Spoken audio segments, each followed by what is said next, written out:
৯ই August রাত ১২টা। সারা কলকাতা তখন ঘুমাচ্ছে, আর সেই সময় অভয়া দিয়ে চলেছিল তার রোগীদের পরিষেবা। আর আমার আপনার মতো সেও কিন্তু অলিম্পিকে নীরজ চোপড়ার জ্যাভলিন থ্রো ইভেন্টটি লাইভ দেখছিল। তার বুকেও ছিল অনেক আশা যে হয়তো নীরজ চোপড়া ভারতের জন্য আরেকটি সোনা নিয়ে আসবেন, কিন্তু কেই বা জানতো আর কয়েক ঘন্টা পরই তারই জীবন প্রদীপ নিভে যাবে। বর্তমানে কেসটি সিবিআই তত্ত্বাবধানে রয়েছে, কিন্তু সেই রাতে ঠিক কি হয়েছিল তা জানার জন্য অনেক চেষ্টা করার পরেও আমরা কিন্তু অনেক গরমিল খুঁজে পেয়েছি। এই ভিডিওতে আমরা আপনাদেরকে এই ঘটনাটির ঘটনাক্রম বিস্তারে আলোচনা করে বোঝাবো, যাতে আপনাদের বিষয়টি সম্পর্কে একটা ধারণা সৃষ্টি হয় এবং আপনি যাতে প্রশ্ন করা শিখতে পারেন। ৮ই আগস্ট রাত ১১টা অবধি নিজের ৩৬ ঘন্টা ওয়ার্কশিপ শেষ করে অভয়া তার সহ পিজিটিদের সাথে বসে ১২টা থেকে অলিম্পিক ইভেন্ট দেখেন। এরপর তারা অর্থাৎ পিজিটিরা, সংখ্যাটি ৩ থেকে ৪ জন বলা হচ্ছে, বাইরে থেকে অনলাইন মাধ্যমে খাবার আনান রাত ১টার পরে। এই সবটাই সেই সেমিনার হলে বসে হচ্ছিল। খাওয়া দাওয়া শেষের পর অভয়ার সহ পিজিটিরা সেমিনার রুম ছেড়ে চলে যায় এবং ক্লান্ত অভয়া একটু বিশ্রাম নেওয়ার জন্য সেই সেমিনার রুমেই বসে থাকে।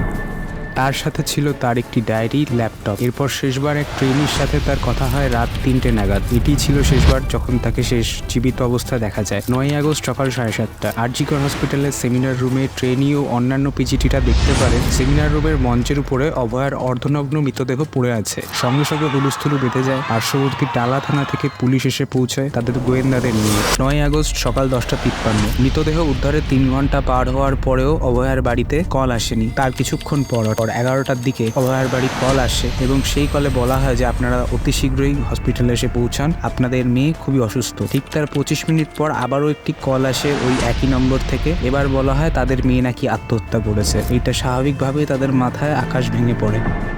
হসপিটালে পৌঁছানোর পর 3টে অবধি তাদের বসিয়ে রাখা হয়। 3টের পর অভয়ার বাবা তার নিথর দেহ দেখে পুরোপুরি স্তম্ভিত হয়ে যান। সেই মৃতদেহ দেখে তিনি সম্পূর্ণ নিশ্চিত হন যে তার মেয়েকে ধর্ষণ করে খুন করা হয়েছে। এরপর পুলিশ অস্বাভাবিক মৃত্যুর অভিযোগ সরিয়ে ধর্ষণ ও খুনের অভিযোগ দায়ের করে। এরপর শুরু হয় ইনভেস্টিগেশন। পুলিশের গোয়েন্দারা তদন্ত শুরু করেন। সবার আগে সিসিটিভি ফুটেজ চেক করা হয়। লজ্জার ব্যাপার হলো এত বড় হসপিটালের সেমিনার রুমে একটিও সিসিটিভি ছিল না। অগত্যা করিডোরে সিসিটিভি ফুটেজ চেক করা শুরু হয়। এই ফুটেজ চেক করার সময় এক ব্যক্তিকে দেখা যায় যে সে গেঞ্জি ও হাফ প্যান্ট পরে সেমিনার রুমের দিকে যাচ্ছে। তার গলায় ছিল একটি ব্লুটুথ হেডফোন। ঠিক 4:03 সে সেমিনার রুমের যে করিডোর, সেই করিডোরে এন্ট্রান্স নেয় এবং তারপর 4:40 সেই সেমিনার রুমের দিক থেকেই সে বেরিয়ে আসে। ফুটেজ দেখে তাকে শনাক্ত করা হয়, আর তারপর জানা যায় তার নাম হলো সঞ্জয় রায়। এরপর তার ফোন নাম্বার ট্রেস করে খোদ পুলিশ তার অবস্থান দেখতে পারে যে সে পুলিশেরই একটা ব্যারাকে অবস্থান করছে। এরপর পুলিশ তাকে পাকড়াও করে এবং জিজ্ঞাসাবাদ শুরু করে।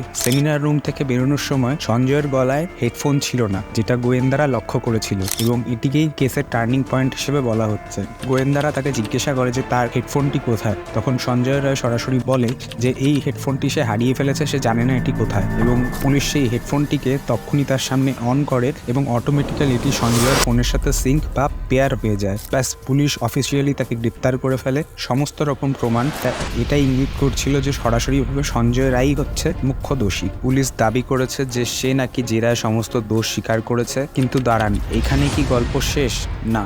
মৃতার যে অটোপসি রিপোর্ট করা হয়েছে তাতে স্পষ্ট তাকে অত্যন্ত নৃশংসভাবে মারা হয়েছে। তার কাঁধের হাড় ভাঙা হয়েছে, গোড়ালি ভাঙা হয়েছে, তার প্রাইভেট পার্টটিকেও চিরে ফেলার চেষ্টা করা হয়েছে। এছাড়া সারা শরীরে আঁচড় ও আঘাতের চিহ্ন মিলেছে। এবার সঞ্জয়ের ছবি দেখুন। এই চেহারার মানুষের পক্ষে মাত্র এই 37 মিনিটের মধ্যে এই কাজটি করা কিভাবে সম্ভব তা নিয়ে প্রশ্ন উঠতেই পারে। আর অবশ্যই এই প্রশ্ন উঠেওছে নানান মহলে। মৃতার মা দাবি করেছেন হসপিটালের ভিতরে কেউ এর সাথে যদি জড়িত না থাকে তাহলে দোষী কি করেই বা জানবে যে তার মেয়ে সেমিনার রুমে একা রয়েছে। এটি ছিল ওই ঘটনাটির প্রাথমিক বিবরণ। তবে সময়ের সাথে সাথে এই বিষয়টি জটিল হতে থাকে, যা কিনা এত সহজে ছোট ভিডিওর মাধ্যমে বোঝানো সম্ভব নয়। আমরা ছোট ছোট পার্টের সিরিজ হিসেবে বাকি সত্যটা আপনাদের সামনে তুলে ধরতে চাই, তাই সাবস্ক্রাইব করে আমাদের পাশে অবশ্যই থাকবেন।